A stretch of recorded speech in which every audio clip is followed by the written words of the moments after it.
Lights. Camera. Galley. Hello and welcome back, folks, to Four Corners of the Galley Sports and Jackets. And on this edition, we're doing Week 2 of the NFL Weekly Recap. We have just finished off Week 1, and now we're going to jump right into Week 2. This week, all the teams are playing. All the hurricanes and disasters have subsided from America for right now, and they gave us this nice and glorious Thursday, Sunday, Monday combination. And without further ado, let's kick it off. So this time, Thursday starts in Cincinnati. Now, this game might have started in Cincinnati, and the Texans went up to go visit them, but the Bengals, they're still in Week 2 of the preseason. Just like last week, 0 touchdowns once again.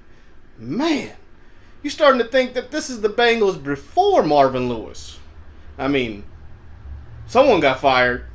That's right. The offensive coordinator was fired the next day. But it's not all bad. Let's talk about the good in this game. Texas. Hello, Mr. Deshaun Watson. Look at that. The future looks pretty bright in Texans. 49-yard run to the house. Pretty impressive.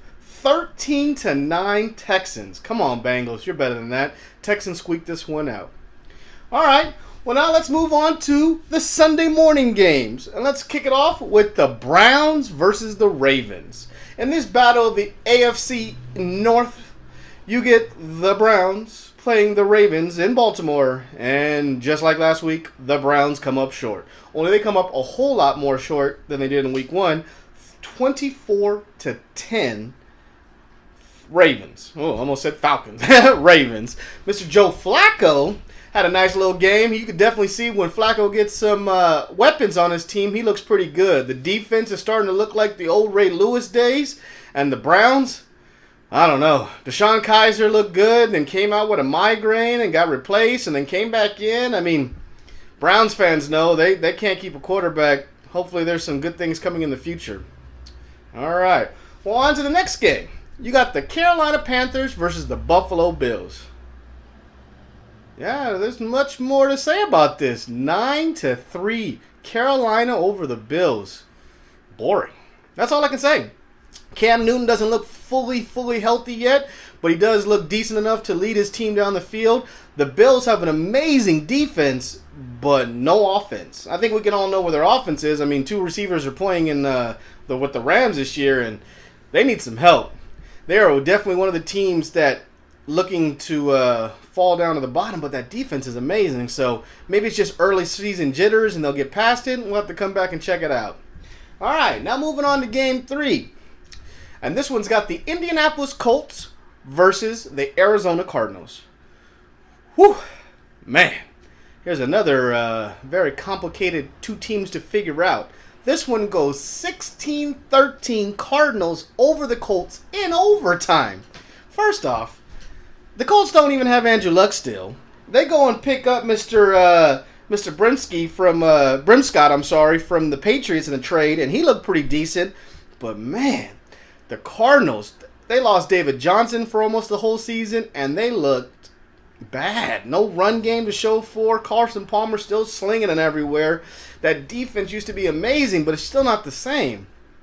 Whew, we're going to have to check back with these teams. And just for a preview, Colts play the Browns. So someone's got to win next week. Whew. All right, well, let's move on to Game 4. The Tennessee Titans versus the Jacksonville Jaguars. And the Jaguars might look good in Game 1. But Game 2, Blake Bortles came back to his old self and threw a couple of horrible interceptions that let the Tennessee Titans trounce all over them. 37-16 Titans. Now you say they got 16. Yeah, but if you watch this game, the Jaguars didn't score until the 4th quarter. In classic Blake Bortles style, he doesn't start scoring until his team is completely down by, 20 to 30 points. But that Jaguar defense that looked so amazing was getting run up and down the field by Mr. Derrick Henry.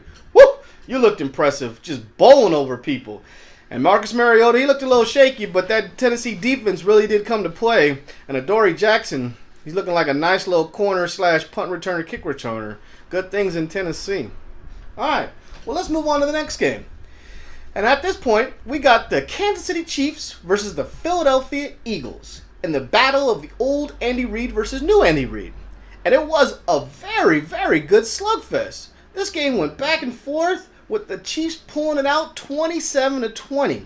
I mean, at halftime it was 6-3. Then you got Travis Kelce bowling over Eagles. You got Kareem Hunt leaving off where he started with the Patriots, just running up and down the field. And the Eagles look pretty impressive, I must admit. Alshon Jeffrey moving over to them really helped them out. And they got a good little squad. I'd watch out for them. But the Chiefs look for real. And that AFC West is no joke. All right. Well, let's move on to the next game. And here's a classic game between two future Hall of Famers. You got the New England Patriots taking on the New Orleans Saints. And you might have two Hall of Famers.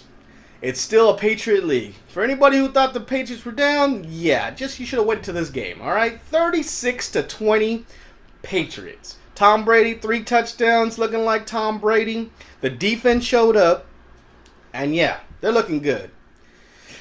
Mr. AD, Mr. AP all day, yeah, I don't know if this is going to work for you, buddy. This ain't Hollywood. You might need to move on. Drew Brees looks good, but that defense looks horrible, and he just doesn't have enough weapons. Saints are starting to get a little old. Oh, well. Moving on. Next game we got is the Minnesota Vikings taking on the Pittsburgh Steelers. This is a big-time grudge match. I thought this was going to be a great game. And then one day before you think this game is going to happen, you get some horrible news that the Minnesota Vikings lost Sam Bradford for the game for a knee, and you get Case Keenum taking over at quarterback. Now, a lot of people might not know who Case Keenum is, but that's the guy they had in front of Jared Goff for the Los Angeles Rams last year, who got benched for Goff. That's all you got to say. 26-9 Steelers. Dalvin Cook looked good for the Vikings. Case Keenum was not hitting his targets and did not look good. Ben Roethlisberger was looking quite nice back there. And that old Steeler defense is starting to look like the old steel curtain. Something impressive to see. Definitely some good things. You can definitely see some of these top AFC teams lining themselves up and winning the games they're supposed to win at the beginning of the year. All right. And for our last game of the morning, you got the Tampa Bay Buccaneers taking on the Chicago Bears. Now, this game would have been a little cooler if Mr. Lovey was still around. It could have been a Lovey Bowl, but he's no longer around. And the Bears are not that good. Buccaneers 26, Bears 7. That Buccaneers team was itching to play that first game. After having to get a bye week 1, they came out and that defense looked electric. They were running up and down the field, picking off balls, making turnovers, getting interceptions. And Mike Evans left off where he started, catching balls all over the place. Man, they have all the weapons to be a real contender this year. Let's hope Jameis Winston doesn't get in the way. All right, well, that's all the morning games we got for you. So let's take it to the streets. And let's see what our man on the streets has to say for us right now. Hey, RG, take it away. Hi everyone, I'm RG on the streets, and here we have this random pedestrian walking by. Here, I'm going to ask you a few questions, man, about the NFL. You're going to answer them as trustworthy as you can. First question, how do you feel about LA having 2 teams? I don't like it. Oh, she doesn't like it. Okay, next question. Are you excited to have the Skittles back in the league? I am an old lady. I don't know who the Skittles are. Good answer. How about, is Tom Brady the GOAT? The GOAT what? Next question. Are you AFC or NFC? I don't know. And there you have it. Random questions with a random pedestrian. Thank you very much, man, for this. And we'll see you back in the office. Well, there you go. Straight from the people's mouth. Great interview. More to come. All right. Well, let's move on to the afternoon game, shall we? In the afternoon, we get the start of the Miami Dolphins coming to, that's right, the Los Angeles Chargers in a soccer stadium. And wow. Outside of them playing in a soccer stadium, this was actually a very good game. 19-17 Dolphins. Oh, that one hurt. And the reason it hurt is because the poor young kicker for the Chargers, Mr. Young Ho Ko, who might not longer be with the Chargers past this week, because man, oh man, when you have the opportunity to tie the Broncos before you go to overtime and then beat the Dolphins and then don't do it, You know Mr. Phil Rivers ain't happy with that, and nobody else here in LA is really. It's probably going to be a change of guard for this one. Chargers actually look really good. Defense looks strong. And I must say, Mr. Old Jay Cutler, damn, welcome back to the league. You look pretty good. And you weren't slinging the ball everywhere. You were actually being methodical and hitting your passes everywhere. Kind of shocking. Let's see if this can last. Then we're going to move on to the next game, where we got the Raiders taking on the New York Jets. Now, the Raiders showed up, and the Jets just came to play to see how they did in the second half. 45-20 Raiders. Michael Crabtree, 3 touchdowns, looking nice. Derek Carr looking nice. The defense and Khalil Mack showed up.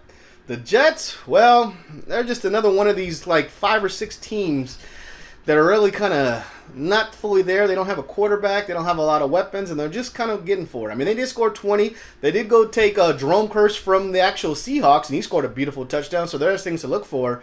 But they got a confusion in the backfield with Forte and Bilal Powell, and neither one of them really doing much. I mean, I don't know. That's definitely a work in progress. And we're going to move on to the Denver Broncos taking on the Dallas Cowboys. Now, this game actually went later than all the other games, and it almost ended back basically when Sunday Night Football started. They had an hour delay because of some lightning, but that sure didn't help out the Cowboys. 42-17 Broncos. Woo! Elliott couldn't get off the ground. Dak Prescott looked lost. Des Bryant dropped the pass that got intercepted, and then Talik went 103 yards on Dak Prescott interception to the house. Even Trevor Simeon's got to say that's pretty good, and he had 4 touchdowns. Broncos look legit, and if Mr. Trevor Simeon can be that good and is that great, Broncos are something to play around with. That AFC West is pretty loaded. All right, let's move on to the next game. Next game we got the Washington Redskins taking on the Los Angeles Rams. And this game was actually very good. This is actually the McVay Bowl, or whatever you want to call it. You know, McVay used to be the offensive coordinator or quarterback coach of the Redskins last year, going against Jay Gruden. And it was a really good game, back and forth, back and forth. But in the end, maybe Jared Goff is just not ready for prime time yet. 27-20 Redskins. So you got Kirk Cousins. When he had the ball and he took a chance, he drove the Redskins down the field, scored that touchdown, took him up. Jared Goff gets the ball. First thing he does, interception. First play. Threw it straight to the guy. Guy was watching him the whole way. I must admit, Mr. Todd Gurley was leaping over people and running to the end zone left and right. He was looking pretty nice, and they got tons of weapons. Rams do look competitive. Let's just hope Goff can get up to that level where they need him to be. And for the last game of the afternoon games, we got the San Francisco 49ers taking on the Seattle Seahawks in a boring game. 12-9 Seahawks. Seahawks 12, 49ers 9. First touchdown the Seahawks scored. Niners didn't score anything. I mean, Cardinals High looked amazing. He was running up and down the field left and right, but the Niners couldn't figure out how to get it in the end zone and kept settling for field goals. Seattle didn't look all that impressive. Their defense looked good, but past that, there wasn't really much more to talk about. Definitely got to be a wait and see. Either they're going to come out of this funk or they're just going to get left behind. And let's move on now to the Sunday night game. And here you're thinking, big time. The Green Bay Packers taking on the Atlanta Falcons. Whew. Started off great, and then the Atlanta Falcons boat raced them. I mean, talk about no Super Bowl hangover. The Atlanta Falcons blew the Super Bowl in the second half last year, and since then have been impressive. They beat the Bears in Chicago last week, and now they come home and beat the Packers 34-23. I mean, the Packers really weren't even in this game. It was 34-10 at one point. Aaron Rodgers looked lost. Jordy Nelson didn't get anything. Devontae Freeman's flying up and down the field. The Packer defense is getting housed. I don't know. Falcons look good. But like Rodgers will say every year, just relax. More to come. All right. Well, now let's move on to our Monday night game. And for that, let's take you out to AG. AG, what's happening now on Monday Night Football? Good evening, this is AG. I'm on the location on the lookout for giant lions with my bat behind this metal gate.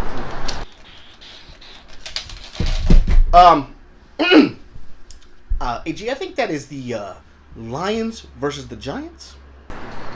Oh, Lions versus Giants. Lions all day. Suck it, Eli. Your brother's better anyways. Hi, AG. I'm glad we figured that out. And I am with you. Lions all day. Suck it, Eli.